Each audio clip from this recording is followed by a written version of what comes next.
Hello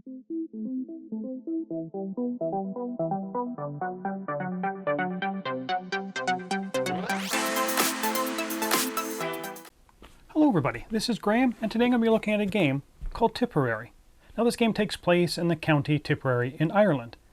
And honestly, theme-wise, I'm really not sure what you're supposed to be doing. It says about exploring the landscaping, but also looks like you're kind of building up your plot of land. It's not clear, not that it really matters. As for the gameplay, it's a pretty standard tile placement game. There's a spinner that will tell all players what they have to place, and when the players place the tiles, it might cause an effect to go off, something we've seen many times in these tile placement games. Now I'm always on the lookout for welcoming games to play with non-gamers, and this one looks like it could be just that. You know, it's also evoking the green hillside of Ireland, which is just a welcoming feeling for new players. So, should you walk a long way to play Tipperary, or should you just stay at home? Let's get to the table, see how it's played, and I'll come back with my final thoughts on Tipperary.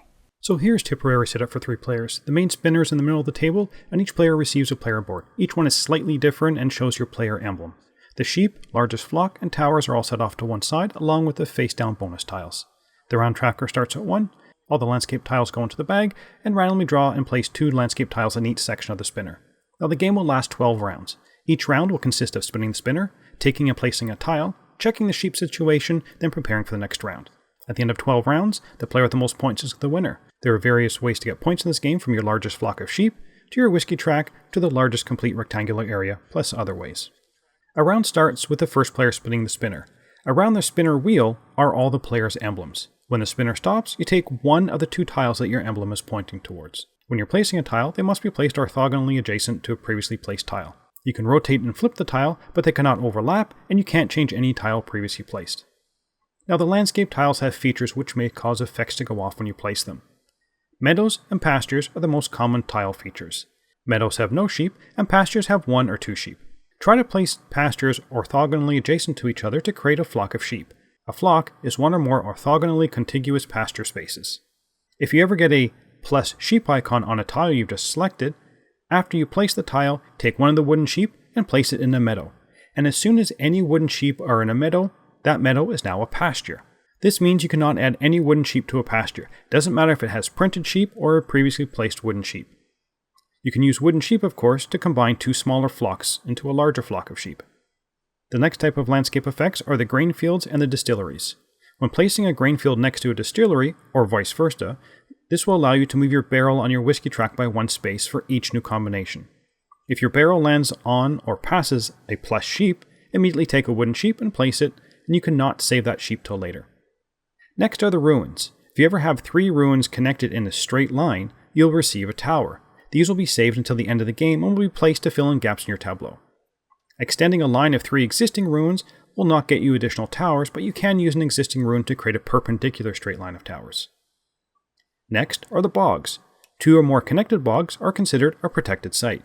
For every new, that is not expanded, but new protected site created, take one of the bonus tiles, flip it up, and immediately add the tile to your tableau. Now it either has to go orthogonally adjacent to an already placed tile, or it can go onto a meadow space. This is the only time a tile can be placed on top of another tile. The last tiles are the stone circles.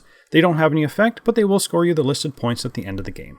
Once all players have placed their tile, see which player has the largest single flock of sheep. They will get the largest flock token, which is worth 5 points to whomever is holding it at the end of the game. At the end of the round, move the round marker, fill up any sections of the spinner board so they all have 2 landscape tiles in them, then go on to the next round. At the end of the game, you will first place any towers you have gained during the game to fill in any gaps in your tableau. Then we go to scoring. First, you will score points for the largest rectangular area in your tableau that has no gaps. Score 1 point per space in that area.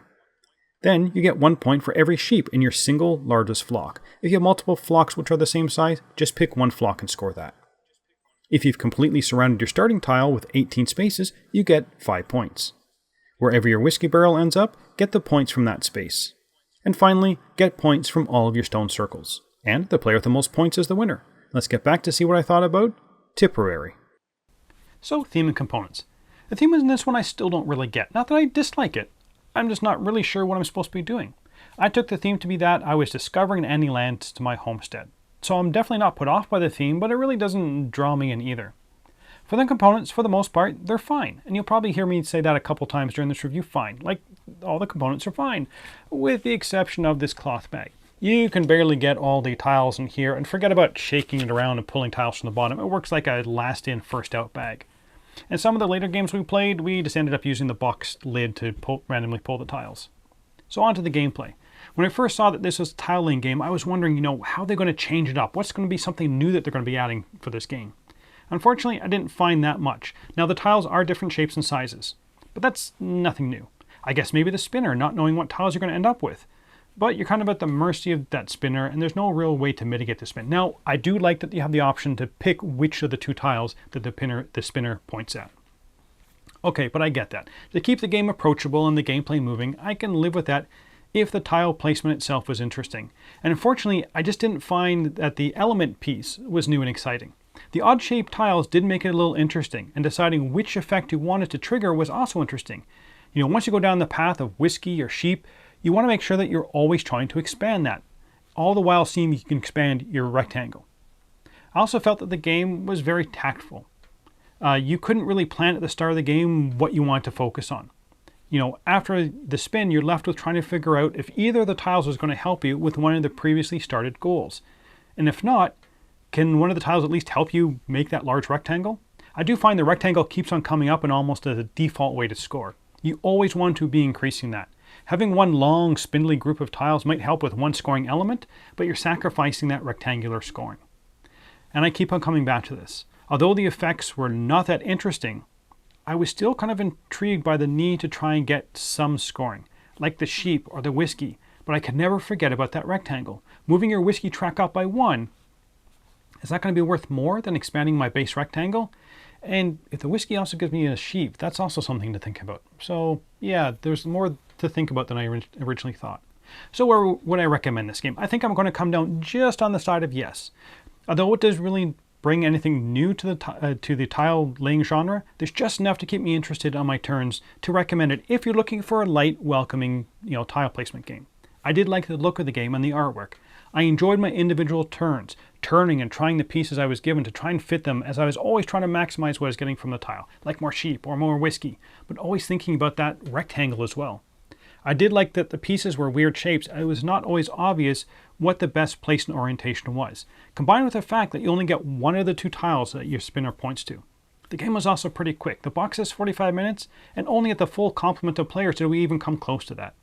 And although there was not anything new in this game, I felt like the combination of mechanisms resulted in an enjoyable gameplay for the moment. But that's also a con for me. I didn't feel like this game brought anything new to the genre, just rearranged some of the elements. And that's not always a bad thing, but for being a game in this crowded, established genre, it means that this game doesn't stand out. For me, in 6 months' time, if you ask me what makes this game special, I'm probably not going to remember it. Overall, though, I am going to give this game a 7 out of 10 in the Dice Tower seal of approval. The game itself is not a bad game, and has some really good, solid fundamentals that we've seen in other games.